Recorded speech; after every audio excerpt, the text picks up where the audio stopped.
Wow, I'm truly shredding so hard right now. Whoa, nothing ever beats how fun this is. Descenders is the best mountain bike game ever created. But what if it's not true? There's no way that's possible. I did all the calculations.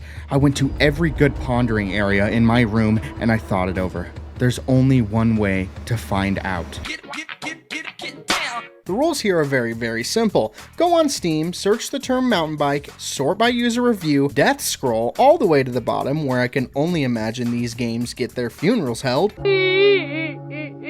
Then I leave my own review, hopefully crowning them the best or more than likely worst mountain bike game ever created. Taking first dibs, we have Mountain Bicycle Rider Simulator. This game in particular came out a whole 3 days before the filming of this video, and would you look at that, a grand total of 1 review. Aren't we in for a treat? A big ol' thumbs down from our Turkish-speaking friend over here. It reads, "I would feel happier and better if I gave the money I spent on this game to a fraudster. What kind of game is this?"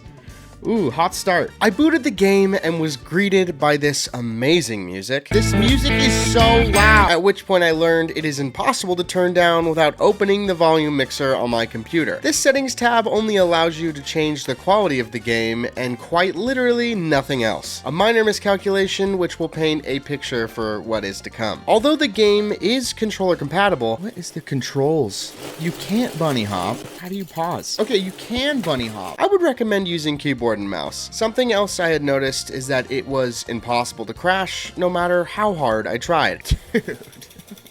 Sick. I had gorilla glued myself to this bike and it wasn't going anywhere. Through my travels, I found treasure. No, really, actual bags of money scattered around the map. It was at this moment that I realized this is all the game has to offer. That was until I found this. Ooh. The game has something to offer? This is the actual point of the game. Time trial missions are scattered all throughout the map.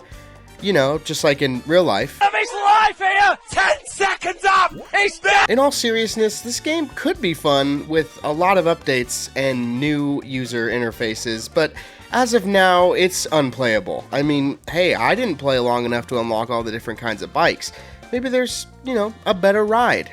That's for you to find out. I think it's safe to say here that I'm gonna have to give this game a thumbs down, but let's pick ourselves up out of the dirt. Let's dust off our shoulders. Come on. We can't call it here. We have to keep searching. Where else to start than with Bicycle Rider Simulator? Yes, you heard me correctly. No more mountain where we're going. Just Bicycle Rider Simulator. Along with having one less word in the title, it has what seems to be a lot more people playing it with a total of 62 reviews. Now, I'm only going to be looking at some of the negative ones and I'm going to tell you why in just a second. This game sucks. The POV is changing constantly on its own and it drives me insane. Absolutely the worst bicycle-based game I ever played. Terrible physics. You constantly crash out of nowhere. Even resetting after a crash regularly crashes you again. Ugly maps with 2 of them running insanely bad for no reason. Graphical glitches. Turning radius that would make a cruise ship look bad. Even throwing money away is a better choice than buying this mess. Is this the same dude from the other review? And this word, which I'm not gonna try to say, but it just straight up translates to irritating, and that speaks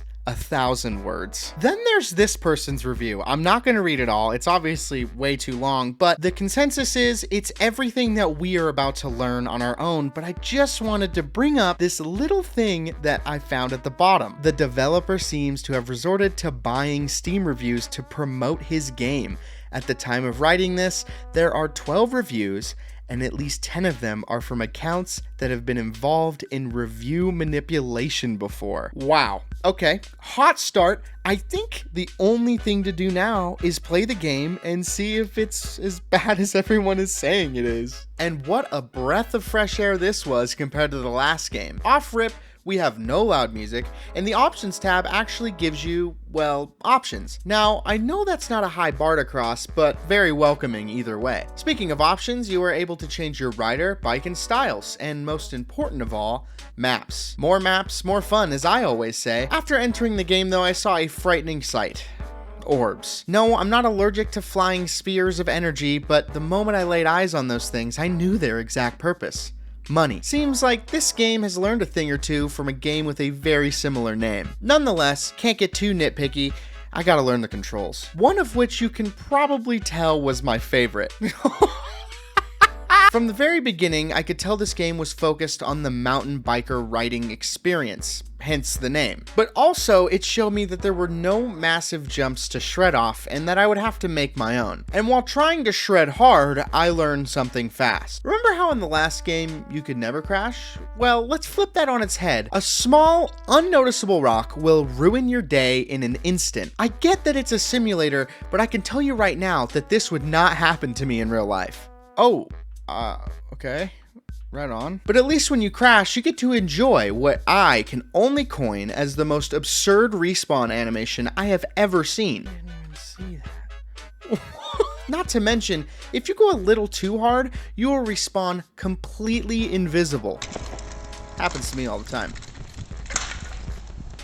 It got so bad to the point where I respawned not pedaling and had to coast to the finish line. So as long as I don't crash, I'll be fine. I got some new drip and hit a new trail. This one called Ricky Blicky. All right. Where I hit probably the nastiest clip of all of this game's history. Oh, oh my God.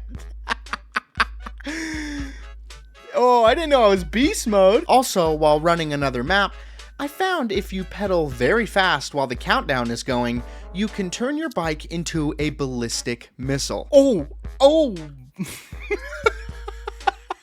Good stuff. Right before I was going to close the game and get my final review together, couldn't help but see this join the community button, which redirects you to a Discord server. And I was not strong enough to not go see the bug reports on this. And I'm glad I did, because I found something beautiful. If you go fast enough and spam jump, you can fly. I went to the highest map I could find and began to fly off every cliff in sight. What a dream. This game had a very strange effect on me. You know how sometimes you hate watch TV shows or movies just to over-critique them? I found myself doing that with this game, basically trying to find all the hilarious bugs and glitches and laughing over how funny they can be. At the end of the day, it's a simulator. It's built to be difficult, but still a buggy mess. Still had a laugh or two, and sometimes that's all you need. But for me, I'm gonna have to give it a thumbs down because I'm comparing it to the GOATs in the mountain bike game business. But to be honest with you, if you have a few hours to spare and a few schmeckles in your pocket, it's worth a try. Go have some fun. Go have some laughs. Speaking of, I would argue that the opposite of having a laugh is screaming at your monitor until it hurts. You bet I saved the best for last with a game called Bike of the Wild. I will not hesitate when I say this has the most out-of-pocket review I have read yet. But let's start with the common ones. Constant crashes and lots of lag. I wish I never asked my brother to get this for me. That's really sad. Whose stupid idea was it to start you off in a pitch black cave with no textures, which is nearly impossible to get out of with the game's ridiculous controls? Immediately don't want to continue with this game. Alright, well, I hope you're sitting down for this one.